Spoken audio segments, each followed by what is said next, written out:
飲んでる。はい、ババンババンバンバンバババババンババンバンバンバのババンババンバンバビバビバビバババンババンバンバのはい、藤子さんでございますよ。本日もお付き合いよろしくお願いいたします。この番組はお休み前の約1時間、10時5分ぐらいから11時ぐらいまでの間、皆様と楽しい時間を共有して、いい夢見れるライブを目指しておりますので、皆様積極的に参加してくださいませ。で、番組の前半はこのように、にゃんこに夕飯の残りのカリカリと、鰹節を用意しておりますので、猫の姿がそこそこ楽しめると思いますので、猫目的で参加される方は、ぜひ番組の冒頭にスマホを握りしめ、パソコンの画面にかぶりつき、息も止めて瞬きもせず、ご視聴いただくことをお勧めしておりますよ。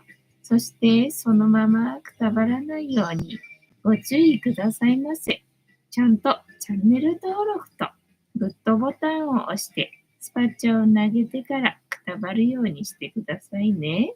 で、今画面に収まっておりますのが白黒のクータくん、三毛猫のたまちゃん、グレーのグーちゃん、チャトラのまさるくん、画面に収まっておりませんが、白茶のゆりさんと、我が家には全部で5匹のかわいい猫ちゃんがおりますよ。で、5匹のかわいい猫ちゃんがいる生活ってどんな感じなのかなっていうのをちょっと楽しんでいただけたらいいんじゃないのかなと思いますよ。で、猫のことをもうちょっと詳しく知りたいよと思われる方は入るのか概要欄のところに猫紹介してありますので、そちらを読んでいただけたらいいんじゃないのかなと思いますよ。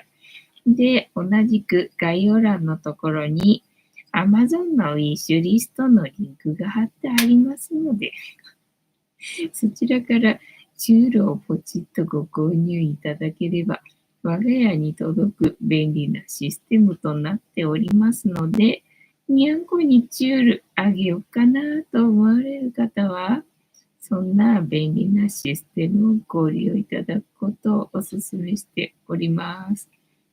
あったかくないからな。寒いところで冷たいご飯は食べれないよな。やっぱりあったかいところであったかいご飯食べたいもんな。ごめんよ。どうしたらあったかいご飯食べさせてあげられるかしらね。はい。で、1日1個。猫に関してのお話もしませんので、これから皆様と一緒に乾杯しようと思いますので、お付き合いよろしくお願いいたします。で、乾杯の時に、ジャスティースって言いますので、一緒に言っていただけると嬉しいです。では、いきますよ。せーの。ジャスティース。ゆりたん、ぐーちゃん、ジャスティース。今日も塩入りのお湯。今日もジャスティス用のお湯が足りないなと思ったので、さっき沸かしたのね。あとは今日は塩がたっぷり入っちゃったんで、ちょっとしょっぱいんじゃないかなと今ね、予測してる感じでございますよ。はあ、まあしょっぱいけど、お湯もたっぷり入れたので、ちょっとしょっぱいけど、まあ飲めなくはない感じですな。眠かったけど、目が覚める感じ。眠くてどうしようかと思ったよ。カニタンさん、ジャスティース。ケンタマさん、今夜もジャスティース。藤子さん、皆様こんばんは。暴走は本日もお付き合いよろしくお願いいたします。今日もアホ寒い。あれ食べないのか。結局、鰹節が待っただけで終わりか。見た前の猫団子が見れるように今のうちにちょっとお皿よけといたけどな。たださっさともう抹茶はこたつの中に入っちゃったからな。また今日もヒーターがあるにもかかわらず、猫の姿が楽しめないかもしれないな。今日はもうね、ほんと寒くて、耐えられないなっていう感じだったんでね、もうね、9時ぐらいからこのヒーターつけて、もう無理っていう感じだったね。限界っていうので、諦めて9時ぐらいから今日はヒーターつけてましたよって感じ。なので、にゃんこがね、ヒーターの前で猫団子になっておりましたよ、今日はな。てんたまさん、猫ちゃんも温かいご飯食べたいですよね。そうね。だから、通常だったらさ、ネズミとかをさ、捕まえて食べてるわけじゃん。そう考えるとね、ちゃんと体温のあるものを食べてるわけじゃんか。って考えるとな、なんか冷たいご飯ばっかりで、ね、内臓温まんないからね、かわいそうになっていう思ってんだけどね。だからといってどうしたらいいの？ネズミね、捕まえてくるわけにもいかないからどうしたらいいのみたいなね、感じなんだよね。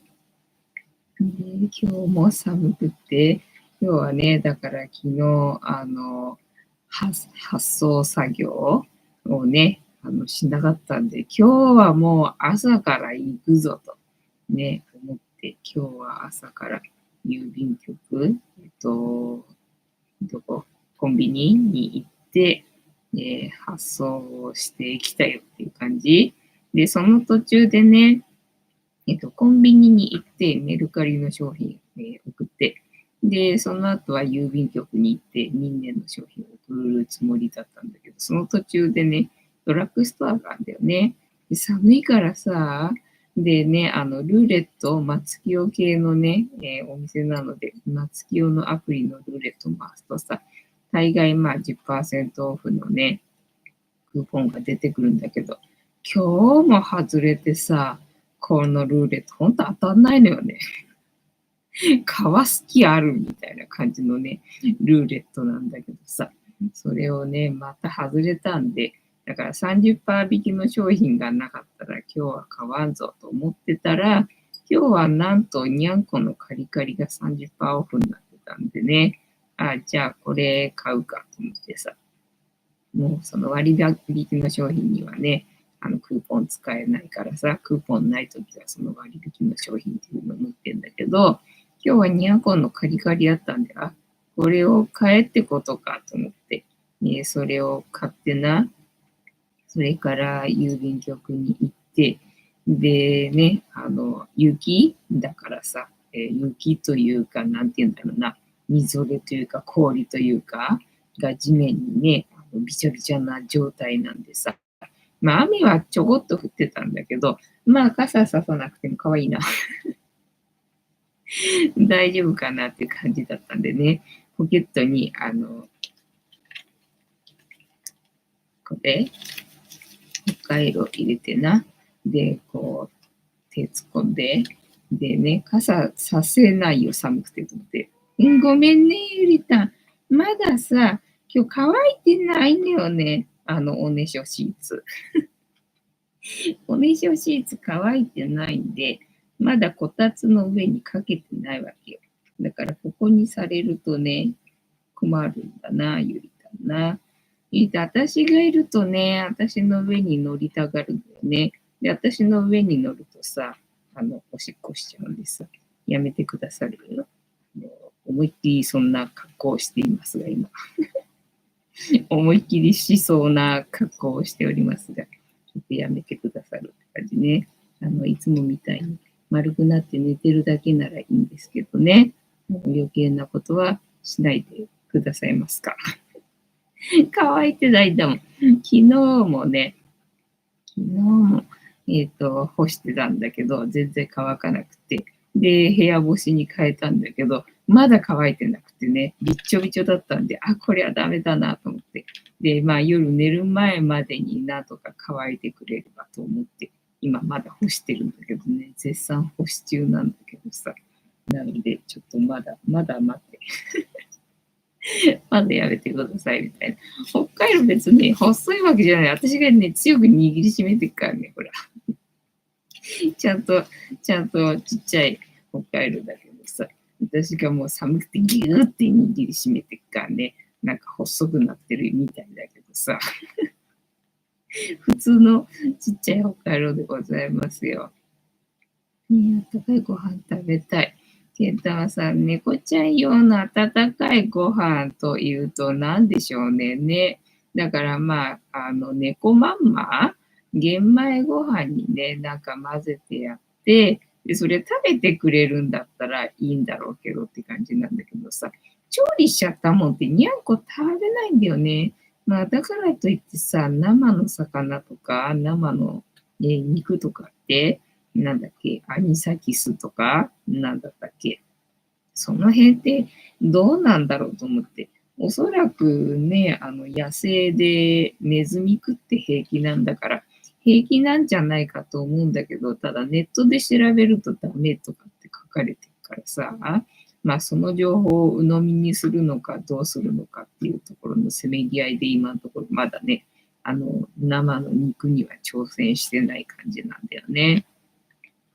カニタンさん、温かいチュール、そうだから朝最近はさ、パウチのご飯をこのカリカリの上にね、乗せてあげてんだけど、一応気休めで手の熱で手の熱で若干こう温めてみてから、まあ乗せるっていう感じなんだけど、まあそんなことしたところでね、自分の手も寒いから冷えてるし、で、部屋の温度が寒いからね、そこで温まったところで、どうせね、冷えるんだろうけど、みたいな感じでね、ちょっと気休めで手熱で、手熱でパウチを温めてんだけどっていう感じね。てんたまさん、温かいチュールどうなんでしょうね。なんかね、熱加えるとね、食べないんだよね、この人たちね。生だと食べんだけどね。てんたまさん、そんな細い北海道はね、普通の北海道に握りしめてちっちゃくなってましたね。てんたまさん、パウチの黒缶とか売ってますよね。そうそうそう。前はね、缶詰のさ、黒缶あげてたんだけどな。まあ、とにかく値段が倍ぐらいになっちゃったんでさ、さすがにちょっとねっていうのがあって。で、パウチになったわけよね。で、量がさ、半分かな半分になっちゃったわけよね。そう。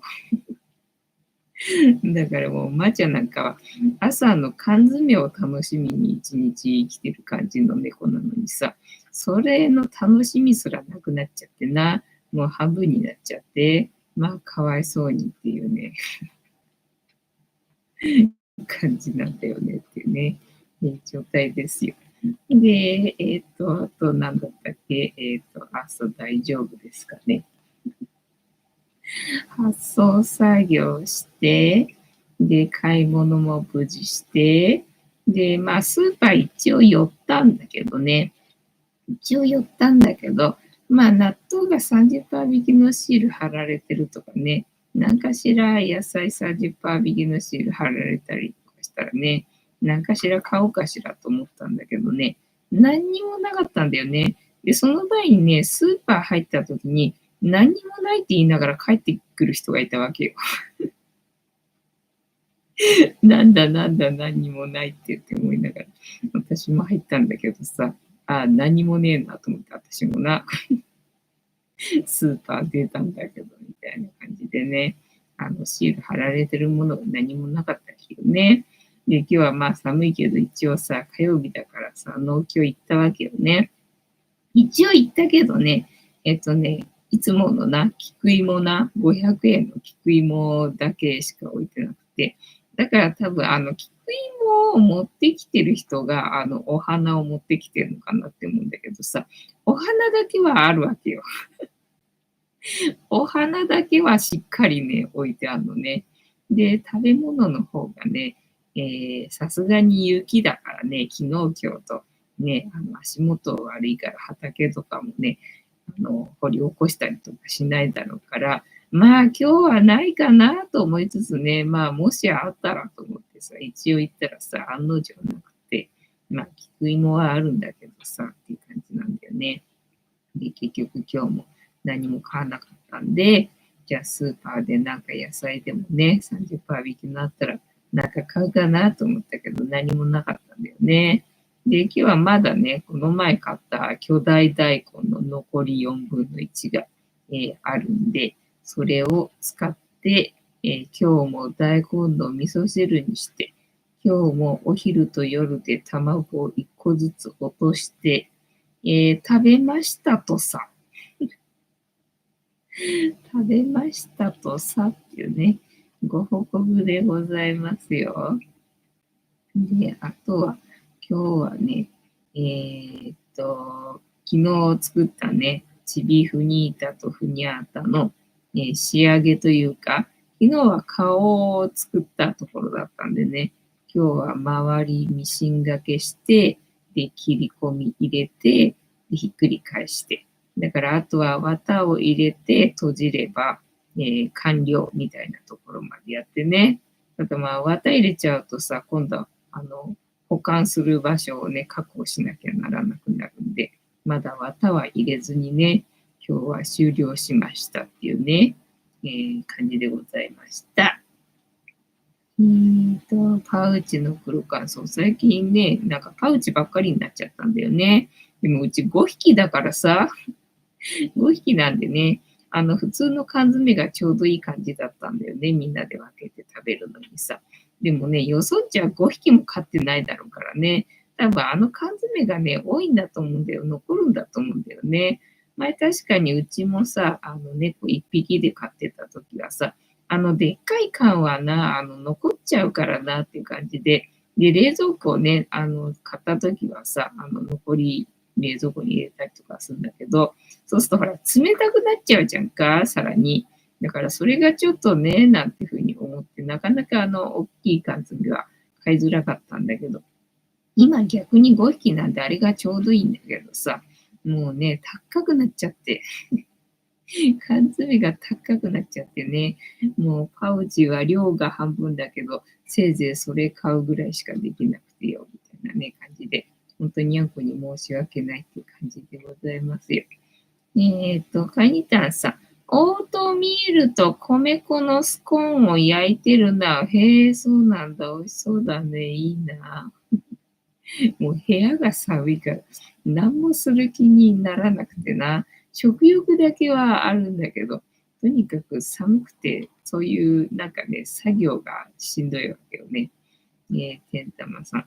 こちらも最近は割引シール貼られていても、定価から割引で全然安くなくなりましたね。そうそう。で、昨日だったっけな。もうやっぱりそのね、今日行ったドラッグストアに行ったんだよね。で、昨日も確かそう、ルーレットが、外れ。昨日も外れだったんで、確か。クーポン持ってないからさ。でね、コーヒー、インスタントコーヒーが30%引きになってたんで、で、ちょうどインスタントコーヒーの備蓄がないからさ、コーヒー、インスタントコーヒーね、備蓄で買っとかないとな、なんて思ってたらあったから、おお、あったって思ったんだけどさ、その定価がさ、あれと思って。そんな高かったっけっていう感じの金額だったっけ。だからそっから30%引かれたところで、これなんかあんまりお得に感じないなと思ってね。で、昨日は買わなかったんだよね。だから内容量がさ、今棚に並んでるやつが、その割引になってたやつは60杯分だったわけよ。で、今棚に載ってんのが52杯分なわけよね。だから8杯分減ったわけよ。8杯分減るんだよね、今後はね。だけど値段が、だから400円台なんだよ、その8杯分少ない方がさ。で、8杯分多い、60回分の方は、600何十いくらだったんだよね。600かと思って、そっから30引かれても、まあ200ぐらいと考えると、なんかあんまり普段買うのと金額変わんないよねって思うと、と思ってさ、昨日買わなかったんだけど、やっぱりうちのインスタントコーヒーがもうね、だいぶ少なくなってきちゃってるんでさ、やっぱあれ買っといた方が良かったかななんて思って、まあ今日まだ残ってたらあれ買うかと思ったけど、案の定なくなってたね。やっぱないかと思ってさ。大概そうなんだよね。あれやっぱ買おうかなって思った時には、もうなくなっちゃってるんだよね。ねえ、てんたまさん、カニタンさんは努力されていますね。ダイエットかな。カニタンさん、いえいえ、オートミールヨーグルトに飽きたもので、なるほど、オートミール残っちゃったみたいな、そういう感じか。かわいいね、たまちゃんね。そう、昼間たまちゃんさ、泣き止まなかったの何かなと思ったらさ、寒いんだけど、このこたつの中に入れなくなっちゃったみたいなんだよね。なんか出てきたはいいけど、入れなくなっちゃって、で、寒いんで必死になんかね、訴えてたみたいなんだよね。もしかしてこれ入れなくなったのかと思ってさ、入れてやったらおとなしくなって、おとなしくなってな。やっぱりね、理由はあるんだなと思って。で、また夕方にさ、泣くからさ、今度何かなと思ったらね、おしっこ。おしっこがなかなかね、寒くてできなかったのかなんか知んないけど、まあ、おしっこしたらおとなしくなったよみたいなね、感じでね、にゃんこはね、結構、なんかアピールするんだよね、いろいろとな。てんたまさん、コンビニのアプリくじもですが、不況でルーレットの当選確率も低く設定されるように、なったんですよ。そうだろうね。そうだろうね。そうだと思うよ。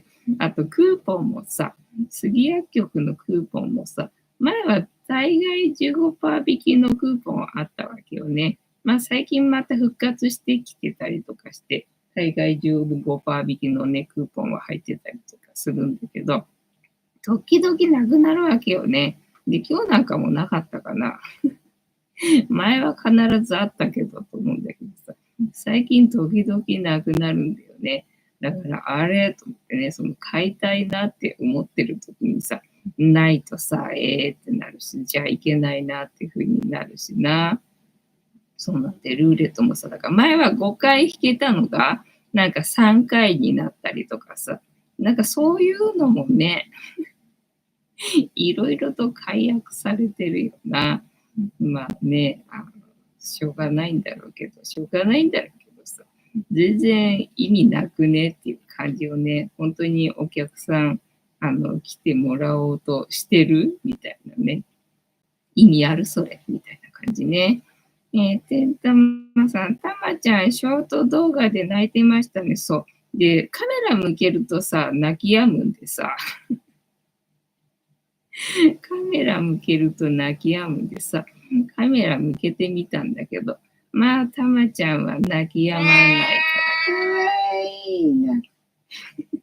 入ればいいのに。こっちじゃないんだろ、たまちゃんはな。なんかね、たまちゃんこたつに入りたいんだけど、こっち側から入るんだよね。こっち側じゃないんだよね。でも今こっち側にいるからさ、なんかこっちじゃないらしいんだよ。だから入んないんだよね。はい。入るんかい。なんで私を嘘つきに、仕立て上げたいんだろうか、こいつはな。もうほんとはめられてるようにあんこにな。はめられまくりの毎日でございます。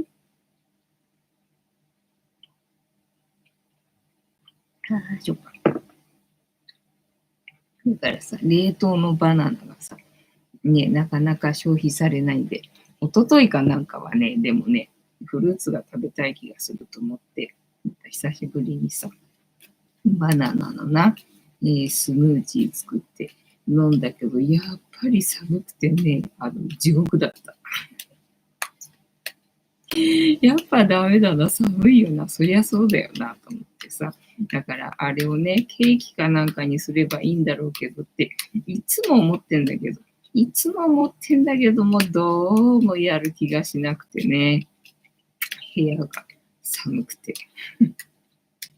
エアコンつければいいじゃんって話なんだけどさ、なんかそれのために、だってケーキ焼くのにも電気使っちゃうのにさ、エアコンも電気使っちゃうんでさ、なんかさ、と思ってさ、なんか節約になんねえもんなと思って、なんかやる気になんねえんだよね。はい、では本日もタロットカードタイムでございますので、78枚の中から1枚引きまして、今の私たちの必要なメッセージをいただこうと思います。で、このシャッフルは皆様のストップの掛け声で止まりますので、ご協力よろしくお願いいたします。ペンタマさん、いろいろ値上がりしてるので、自分もオートミール生活に戻ろうかなと。オートミールは値上がりしてないもんなのか。オートミール生活やってたんだ。じゃあやっぱり流行ってたからみんなオートミール生活をやってたんだね。で、私はそのオートミールのさ、ロールドオーツっていうやつだっけ、あれの米化をまだやってないんでさ、売られてんのが、細かいやつね、すぐに、溶けるみたいなさ、それこそヨーグルトに混ぜて食べるのにちょうど良さげな、ね、細かいやつしかないんでさ、そうじゃなくて、私は納豆ご飯みたいにして食べてみたいんでさ、そのロールドオーツのオーガニックのが近所で売られてればねって思うんだけど、ないんでね、それはまだ経験してないんですよ。パニタンさん、オートミール安いね、確かに。あ、そうなんだね。何を落としたんだっけな。あ、そうそう。でね、青森行くとするじゃんか、と思ってさ。青森行くとするじゃんか。で、どこに行けばいいんだっていうふうに思ってて。で、今日その作業しながらさ、聞いてた YouTube で、なんか青森の話が出てきたんで、お、青森と思ってね。そしたら、青森に、イエス・キリストの墓があるわけよね。いや、そうだと思って、青森行くなら、じゃあ、イエス・キリストの墓に行ってみようと思ってさ、場所を調べたわけよね。そしたらさ、そこね、12月から4月まで休館なんだって。ってことはよ。ってことはよ。寒いね、と思って。明らかにこれ、青森、今の時期、絶対寒いね、と思って。寒いから休館なわけでしょ、と思ってさ。じゃあさ、それこそさ、どこに行ったらいいの、もうラーメン食べて終わりじゃねえみたいなね、感じで、どうしましょうっていう感じだよ。そっか、温泉探していくしかないか、そしたらな。てんたまさん。オートミール、もち麦、納豆を中心とした生活。カニタンさん、どんな方法でも、オートミールはオートミール味で確かに味は変わんねえよな。食感だけだもんな。うんざりなので、米粉混ぜることにしました。米粉は特に味ないから、あんまり変わらなそうだけど、まあ、ただケーキにすれば、それでいろんなもの入れるから、味変わるかな、みたいな感じかな。金玉さん、青森は絶対寒いな。なんと、4月まで休みだよと思ってさ、最初水曜日休みっていうのが見えて、あ、水曜日休みか、じゃあダメか、いけないかと思ったんだけど、そうじゃなくてさ、12月から4月は休みって書かれてて、4月までと思って、それは明らかに寒いってことだよねと思って、だから休館ってことでしょと思って。残念。どうせ青森に行くんだったら、イエス・キリストの墓見てみたかったのになと思ってね、ちょっとショックだったよっていう感じ。あとは、そっか、今日の質問な。今日の質問。キノコ食べたことありますか？はいの人はさすがにいないんだな。100% いいえだね。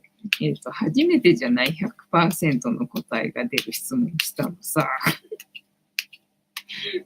キノコ食べたことありますかとか言ってな、食ったことあったら今ここにいねえよってね、ツッコミが入るかと思ったんだけど、まあね、奇跡的に復活してというか、まあ食当たりはしたけど死にはしなかったよっていうね、程度のね、キノコ狩りして、なんか食べて、当たったことあるよっていうね、人がね、いるんじゃないかと思ってさ、今日はちょっと思い切って、キノコ食べたことありますかっていう質問にしてみたんだけど、いなかったな。かりたんさん。サンガユ温泉とか、温泉なら暖かいね。もうさ、寒かったらもう温泉しかないよね、行き先ね。温泉しかないよね。だから露天風呂は死にそうだけどな。ダムさん、カニタンさん。自分もオートミールに飽きたら米粉使ってみます。リンゴストップ。リンゴストープ、酒なくなったな。リンゴストープ。スカユです。スカユって言うんだ。スカユっていう温泉があるのかな。ダマさん、毒キノコというと、卵という、あ、なんとか映画。なんだっけ読めないって。その漢字読めないんだよ。なんだっけ、思い出します。そんな映画もあったのか。ね、そう、だから、毒キノコの不思議みたいな感じの話の動画を今日はね、聞いてたわけよね。もうさ、iPad がさ、YouTube のアプリ使えなくなっちゃって、で、どうやら Web でだったら YouTube 見れるらしいんだけど、それで開くと、まあ、見たい動画全然おすすめにね、出てこないのよね。全然出てこなくて。で、キノコってなんだみたいな動画があったんで、それが面白いかなと思って今日はさ、それを見てたわけよね。で、キノコがなんであんなさ、派手派手しくってね、もう見てほしいみたいなね。なんか、目立つっていうのかっていうのは、まあ動物に食べてもらって、で、動物を殺して、でね、土の栄養にするっていうね、役割があるみたいっていう話で、そうなんだと思ってさ。で、キノコって9割方毒があるらしいね。じゃあもうキノコって食べちゃダメな食べ物じゃんと思ってさ、そりゃキノコ狩りして食べたら、そりゃ当たるじゃんみたいなね、感じで、そんなに毒なんだと思ってさ、キノコダメじゃん、食べ物じゃないじゃんって思ったんだけど、でやっぱり火にかけると、その毒がね、なくなる、のがあるんで、だから種類によってね、その調理法で、ダメなのもあるから、そうするとね、当たっちゃうっていうので、だから、食用で売られてるキノコも、あれは火を通さないと食べれないわけよね。だから、なるほどなと思って、キノコを生で食べるの危険。危険だなって思ったんだよね。そっか、つぶらやか。てんたまさん、リンゴ酢はダイエットに効果ありますよね。ねダイエットに効果あるって言われるけどさ、別にリンゴ酢じゃなくてもよくねとは思うんだけどさ、お酢でも別にいいんじゃねえとか思うんだけどな。つぶらやね。なんでこれでつぶらやっていうのかな。つぶらな瞳ってこういう字書くのかな、わかんない。はい。では、ストップいただきましたので。ここから6枚置きまして、7枚目のカード。今の私たちに必要なメッセージいただこうと思います。では、いきますよ。せーの。1、2、3、4、5、6、7枚目のカード。8枚目いくそうになった。7枚目のカード。本日はこちらでございます。せーの。じゃじゃん。なんだこれ。ワンドの、ページか。ワンドのページですね。じゃあ、若い、棒。だから道具を初めて使う子供みたいな、そういう感じなのかな。いいよ。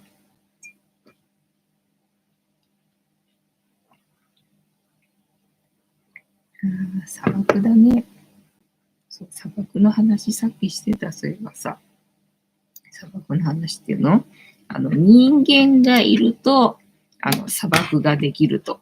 で、なんだっけ、スサノオだったっけなんだったっけ忘れたけどさ、古事記で、暴れてたっていう神様が、暴れてたっていうふうに、まあ、書き換えられてるというか、なんかそういう表現をされてるけど、そうじゃなくって、なんか、それは、木を植えろって言われてたんで、木を植えて回ってたのに、人間たちがその木をね、伐採して、でね、砂漠になるような行いをしてたんで、自分がせっかくね、木を植えたのにね、人間たちがそうやって、もうね、片っ端からやっていくんで、もう、また元に戻すっていうのかな。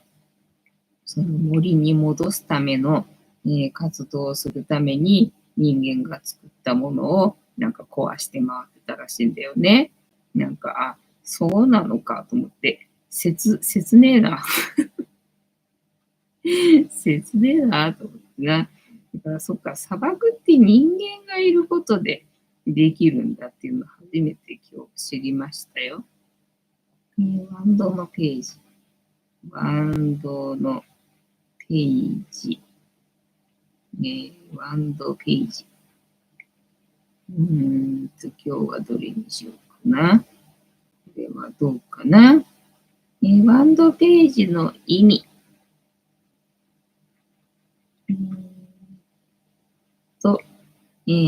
と、若くてエネルギッシュな男性の象徴。ワンドの情熱の意味と、ページが持つメッセンジャーの役割、そうなんだ、があるので、気持ちを伝える、連絡をするなどの意味があります。基本的なキーワード、自信、誠実、信念、挑戦、野心、楽しみなど、まずはじめにワンドページの全体的な意味を見ていきましょう。逆位置。逆位置。慎重になる。行動が遅い。不誠実。葛藤に振り回される。曖昧な返事。一貫性に欠ける。悩みが多い。から元気。勝手に暴走してる。浅はかな言動。利己主義になる。なんかよく言われそうな、言葉ばかり並んでるな。逆位置になると若気の至りで軽率な行動をとったりして相手と深く関わるのが苦手な人を表しています。そのため表面的な関係で終わってしまうこともあるでしょう。勢いがあるのはいいけれど中身が伴わないなどの適当さや未熟さを意味するカードです。はい。恋愛、逆位置、この恋の行方、逆位置、片思い、逆位置、まとめ、ワンドページの人物は少年で、若さの象徴。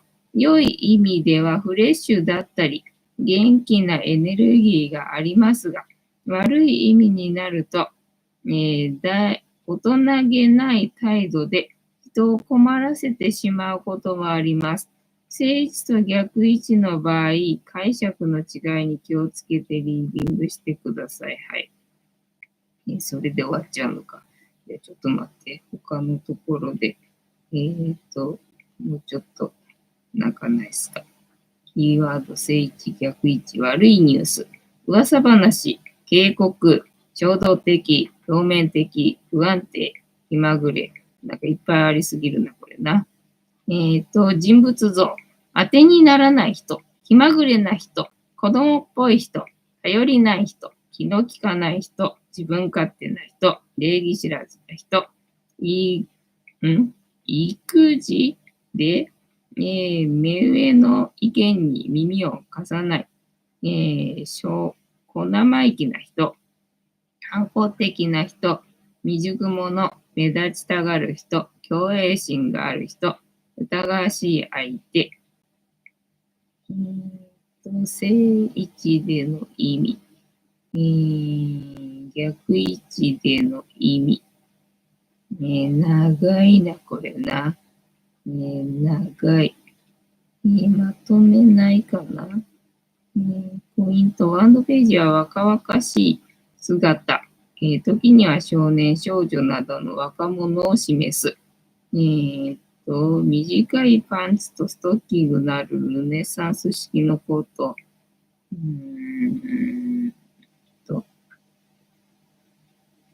仕事や勉強の占いで出た場合、スキルアップやキャリアアップにおいて近道はない。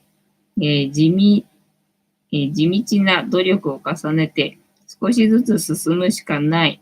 日々の積み重ねが大切。実直な姿。周囲の信頼を集めることにつながり、あなたにチャンスをもたらす。努力することが逃げないことが大切ですってことは、本日のタロットカードの意味調べるの会は、始まりのカードなので、コツコツとっていう感じのメッセージですかね。はい。楽しんでいただけたら幸いでございます。以上、終わりでございます。以上、終わりでございますよ。ケーキは焼けたのかな？どうやって作ったのかな？何個できたのかな？美味しかったのかな？今日は何日ですか？6日か。火曜日ですね。はい。何もない。何もないな。ヤフーニュースかな。本割。ね。本割にするかね、今日はね。そういえば昨日寝る前にヤフー開いたら、なんかアクセスをなんかですげえ簡易的なページにしてますみたいな感じでさ、なんか箇条書きみたいな感じのページになってて、ちょっとびっくりしたよ。で、明日の天気は晴れですね。寒いけど、ね、今日の明日なんで、寒いけど、明日は晴れるので、洗濯物は乾くかな。今日まだね、外に干しっぱなしのやつがあるんで、それが乾くかな。ギバちゃん59歳。真っ白だな、頭な。ギバちゃんも、ね、もう、サブちゃんみたいだな。サブちゃんみたいになってんな。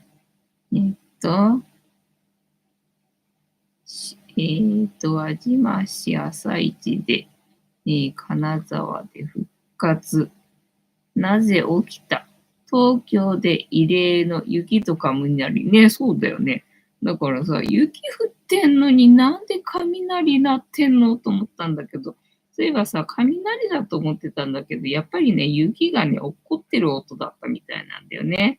なんか昨日の夜は雷鳴ってるからさ、あ、雷の音だったのかと思ったんだけどさ、今日朝起きてもまだ、なんか起こってる音がずっと続いてたんで、あ、やっぱり雪が起こってる音かと思ってな。なんか溶けた雪が落ちてる音がドサドサと今日はね、してましたよ。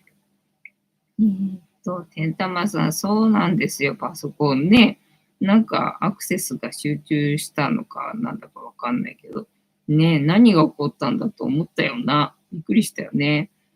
カイタンさん、スコーンなのでパサつく、唾液取られる食べ物です。甘み控えめだし、ヨーグルト、つけて食べようと思っています。朝食用。じゃあ、ちょっと手の込んだ。ね、普段だったらヨーグルトに入れるだけなのに、ちょっとね、エネルギー使って焼いてやったよ、みたいな。そんな感じかな。ね。だから失敗したパンを今日はね、食べきったよ。失敗したパン今日食べきりました。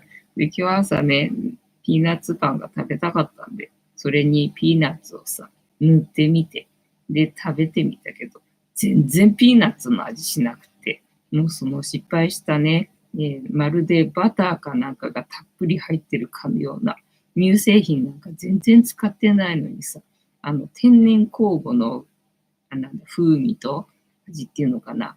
でね、もうすっかり乳製品がたっぷり入ってるみたいな。なんかまるでクロワッサンをね、ぎゅーっと潰したような、そんなパンだったんでね、だからピーナッツ塗っても全然ピーナッツの味しなくてね、なんかもったいなかったなっていう感じで、今日頑張って食べきりましたね。頑張ってもないけどね、お腹が空いたんで食べきりました。カニタンさん、そうそう。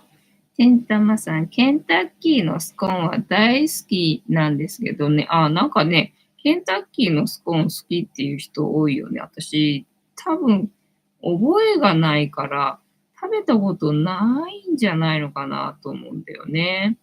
なんか、小学校卒業の時だったかな。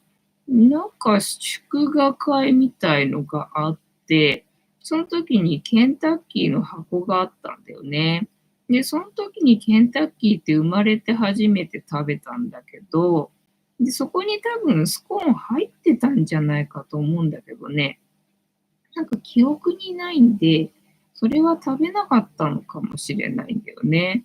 で、その生まれて初めてケンタッキーを食べたら、まあ、しょっぱくてさ、しょっぱくてしょっぱくて全然食べれなかったんだよね。だから、まあ、食べたけど、ただ周りの大人たちもね、みんな、いや、これはちょっとしょっぱくて食べれないね、みたいな感じだったんだよね。だから、あ、そっか、自分だけじゃないんだと思って、ケンタッキーってこういうもんなのかって思ったんだけど、みんな言ってたから、あ、自分だけじゃないんだなっていうふうに思った思い出があるんだけど、なんかそのスコーン食べた記憶がないんだよね。でもあれね、好きだっていう人多いんでね、美味しいのかなって思うんだけどさ。カニタンさん、目分量で適当に卵とベーキングパウダーも入れました。そうだね。でないと、膨らまないね。まあ、でも膨らまないか。あ、でもベーキングパウダー入れれば膨らむのか。カニタンさん、ケンタのビスケットそうです、ビスケットです。あ、あれ、スコーンじゃなくてビスケットっていうのね。なんかビスケットとスコーンの定義もまたわかんない感じになってきたな。気象予報士解説。東京で異例の雪と雷。何が起きた冬の雷は、威力100倍ね、なんか、雷、冬にって感じだったもんね。雪と雷。雪雲が夏の乱気流並みに発達。えーっと、雨や雪のレーダーで、雪がピークになった午後9時頃、落雷が多数ありますね。午後10時前後にかけて、関東南部を中心に雷が、落雷が多く発生した。紫色の雪エリアと×印が同時に表示されることはなかなかない。なぜ雷が発生したか。雪雲が夏の乱気流並みに発達したため、なぜ積乱雲並みに発達したかというと、南海低気圧のピークが関東沖に最接近した時に重なった。もう一つは去年から続いているのですが、海水温が高いことも、水蒸気量が多くなったので、雪雲発達のエネルギーになった。世界的にも珍しい北陸は冬が雷シーズン。そうなんだ。雪の雷。関東では今回初めて聞いた人がほとんどだったと思います。はい。ただ日本で雪の時の雷が当たり前に起こっているところがあります。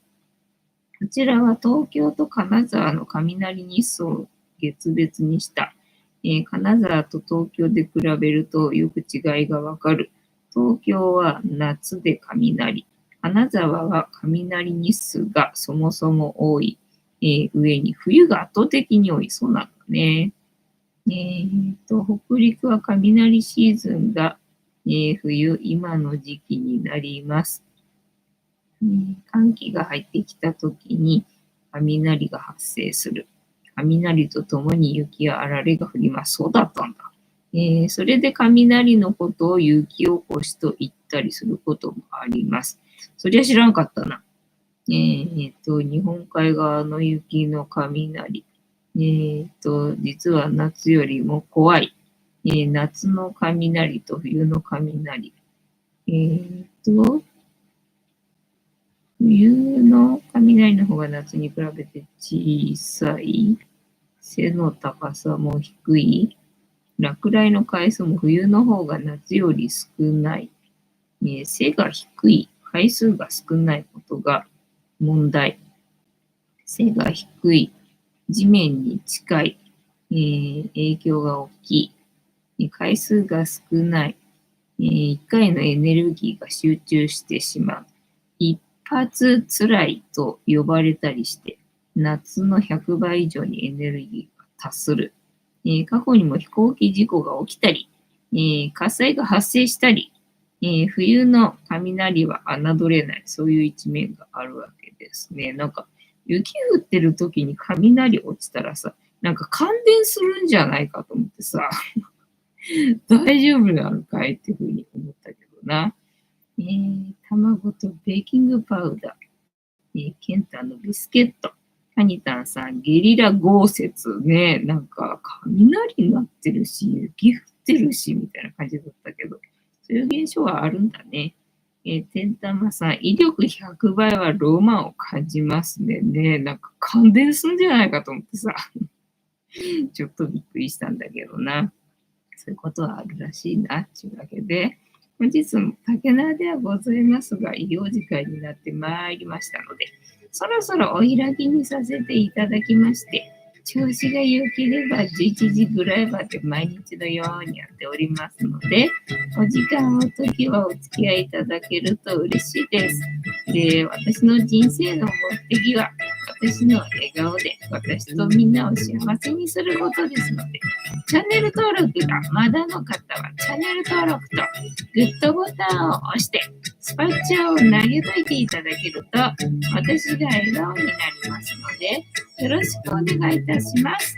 あと、ご無理でなければお友達へのシェアもよろしくお願いいたします。